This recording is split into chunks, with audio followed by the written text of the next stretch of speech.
ನಾನು ಕಂಬದಳ್ಳಿ ಹನುಮಪ್ಪ ಮುನಿಯಪ್ಪ ಎಂಬ ಹೆಸರಿನ ನಾನು ಕಾನೂನಿನ ಮೂಲಕ ಸ್ಥಾಪಿತವಾದ ಭಾರತದ ಸಂವಿಧಾನದ ವಿಷಯದಲ್ಲಿ ನಿಜವಾದ ಶ್ರದ್ಧೆ ಮತ್ತು ನಿಷ್ಠೆಯನ್ನು ಹೊಂದಿರುತ್ತೇನೆಂದು, ನಾನು ಭಾರತದ ಸಾರ್ವಭೌಮತ್ವವನ್ನು ಮತ್ತು ಅಖಂಡತೆಯನ್ನು ಎತ್ತಿ ಹಿಡಿಯುತ್ತೇನೆಂದು ಮತ್ತು ಕರ್ನಾಟಕ ರಾಜ್ಯದ ಮಂತ್ರಿಯಾಗಿ ನನ್ನ ಕರ್ತವ್ಯಗಳನ್ನು ಶ್ರದ್ಧಾಪೂರ್ವಕವಾಗಿ ಮತ್ತು ಅಂತಃಕರಣಪೂರ್ವಕವಾಗಿ ನಿರ್ವಹಿಸುತ್ತೇನೆಂದು, ಭಯ ಅಥವಾ ಪಕ್ಷಪಾತವಿಲ್ಲದೆ ರಾಗದ್ವೇಷ ಇಲ್ಲದೆ ಎಲ್ಲ ಬಗೆಯ ಜನರಿಗೆ ಸಂವಿಧಾನಕ್ಕೆ ಮತ್ತು ಕಾನೂನಿಗೆ ಅನುಸಾರವಾಗಿ ನ್ಯಾಯವಾದದ್ದೇನೇ ಮಾಡುತ್ತೇನೆಂದು ದೇವರ ಹೆಸರಿನಲ್ಲಿ ಪ್ರಮಾಣ ಮಾಡುತ್ತೇನೆ.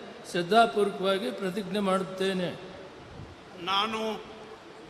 ನಾನು ಕಂಬದಳ್ಳಿ ಹನುಮಪ್ಪ ಮುನಿಯಪ್ಪ ಎಂಬ ಹೆಸರಿನ ನಾನು ಕರ್ನಾಟಕ ರಾಜ್ಯದ ಮಂತ್ರಿಯಾಗಿ ನನ್ನ ಪರ್ಯಾಲೋಚನೆಗೆ ತರಲಾಗುವ ಅಥವಾ ನನಗೆ ತಿಳಿದು ಬರುವ ಯಾವುದೇ ವಿಷಯವನ್ನು ರಾಜ್ಯದ ಮಂತ್ರಿಯಾಗಿ ನನ್ನ ಕರ್ತವ್ಯಗಳ ಯುಕ್ತ ನಿರ್ವಹಣೆಗೆ ಅಗತ್ಯವಾಗಿರಬಹುದಾದ ಸಂದರ್ಭದಲ್ಲದೆ ಅನ್ಯಥಾ ಯಾರೇ ವ್ಯಕ್ತಿಗೆ ಅಥವಾ ವ್ಯಕ್ತಿಗಳಿಗೆ ಪ್ರತ್ಯಕ್ಷವಾಗಿ ಅಥವಾ ಪರೋಕ್ಷವಾಗಿ ತಿಳಿಸುವುದಿಲ್ಲ ಅಥವಾ ಬಹಿರಂಗಪಡಿಸುವುದಿಲ್ಲ ಎಂದು ದೇವರ ಹೆಸರಿನಲ್ಲಿ ಪ್ರಮಾಣ ಮಾಡುತ್ತೇನೆ.